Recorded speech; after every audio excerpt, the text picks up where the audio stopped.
सभी भक्तों को जय माता दी। ओम सर्वमंगल मांगल्ये शिवे सर्वार्थ साधिके शरण्ये त्र्यंबके गौरी नारायणी नमोस्तुते। या श्री स्वयं सुकृतिनां भवनेषु लक्ष्मी पापात्मनां कृतधियां हृदयेषु बुद्धि श्रद्धा सतांकुलजन प्रभवस्य लज्जां तां त्वां न तस्म परिपाल देवी विश्वम। बड़े ही पावन पुनीत चैत्र मास के नवरात्रों का शुभारंभ होने जा रहा है। अब की बार यह संवत्सर से प्रारंभ होते हैं। प्रथम नवरात्रि से हमारा सनातन धर्म का संवत्सर प्रारंभ होता है और नव संवत्सर की नव चेतना नव जागृति माँ भगवती के 9 दिनों के इस पावन पर्व के माध्यम से नवरात्र का पूजन करते हैं। माँ भगवती के 9 रूपों का प्रतिदिन अलग अलग हम पूजन करते हैं। उनके अलग अलग रूपों का एक एक दिन का विशेष महत्व है। नवरात्र 9 दिन माँ भगवती की आराधना के लिए विशेष फल सिद्धि देने वाले होते हैं। जो भी साधक इन नवरात्रों में माता भगवती की सेवा अर्चना वंदन पूजन करते हैं उनके अभिष्ट सिद्धि की प्राप्ति होती है। जो फल चाहते हैं प्राप्त होता है। नवरात्रे वर्ष में 4 आते हैं, लेकिन यह चैत्र के नवरात्रे बड़े विशेष नवरात्रे हैं, क्योंकि चैत्र प्रतिपदा चैत्र मास के शुक्ल पक्ष की प्रतिपदा से ही षष्ठी का शुभारंभ हुआ। षष्ठी का शुभारंभ और संवत्सर का आरंभ ब्रह्मा जी ने सृष्टि का आरंभ किया है और यही शतयुग के आरंभ की तिथि मानी जाती है। चैत्र के महीने में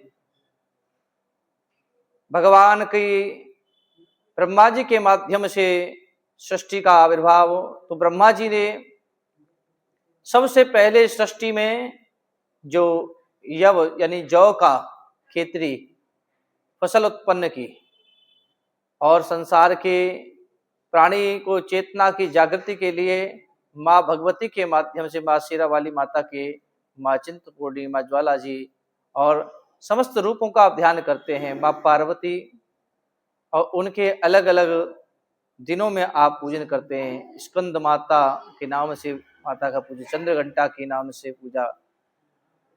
माँ समस्त रूपों में कल्याणकारी है, जिसमें हर अवस्था में माँ भगवती की पूजा की गई है। तो जौ की खेती कलश के शुभारंभ ये प्रतीक है कि सबसे पहले सृष्टि में फसल हुई तो जौ की हुई, तो यह उन्नति का प्रतीक है। इसीलिए खेतरी भी बीजी जाती है नवरात्रों में। खेतरी के ऊपर कलश विराजमान करके श्रीफल उस पर सुसज्जित किया जाता है और माँ भगवती की ज्योत प्रज्वलित करके माँ के नवरात्रि लोग पूजन करते हैं। इसी नवरात्रों में भगवान राम जी की राम नवमी भी जगत विख्यात है।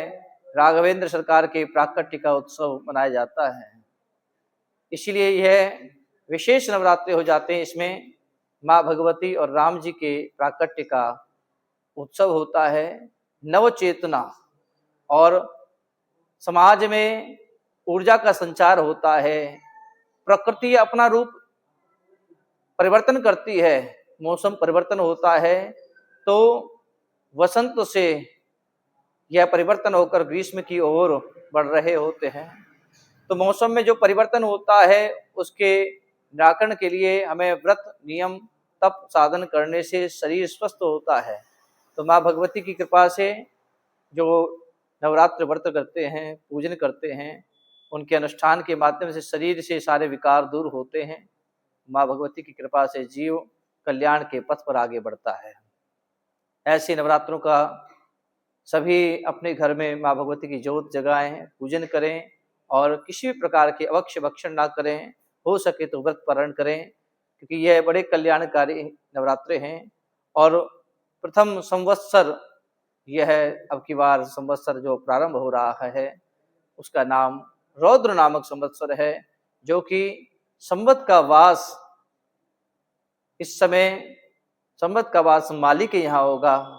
इससे कहीं पर अधिक वर्षा, कहीं पर वर्षा की कमी और कहीं पर बाढ़ आदि का प्रकोप होगा, जल स्तर अलग अलग रहेंगे, ऐसा वातावरण है।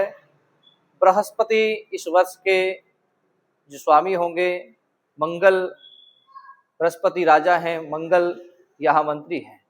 तो ऐसे में देश में सब प्रकार की उन्नति रहे। विश्व की स्थिति वैश्विक स्तर पर प्रकोप से ग्रसित है, लेकिन भारत में सनातन धर्म के प्रति धर्म के आचरण होते रहेंगे। यह वर्ष धार्मिक प्रवृत्ति वालों के लिए उन्नति का कारक है। जो धर्म का आचरण करेंगे उनके लिए यह कल्याणकारी है। संवत्सर का नाम है रौद्र संवत्सर। रौद्र नाम के संवत्सर भगवान महादेव का ये नाम है। इसीलिए जितना हो सके प्रभु का स्मरण करें और आने वाले इस संवत्सर का स्वागत करें। जहाँ धर्म होगा, जहाँ सत्य होगा, जहाँ पर अहिंसा होगी, वहाँ पर यह संवत्सर कल्याणकारी कार्य करेंगे और जीवों का कल्याण होगा। जय माता दी, जय माता दी। करा महमई बोल साचे दरबार की।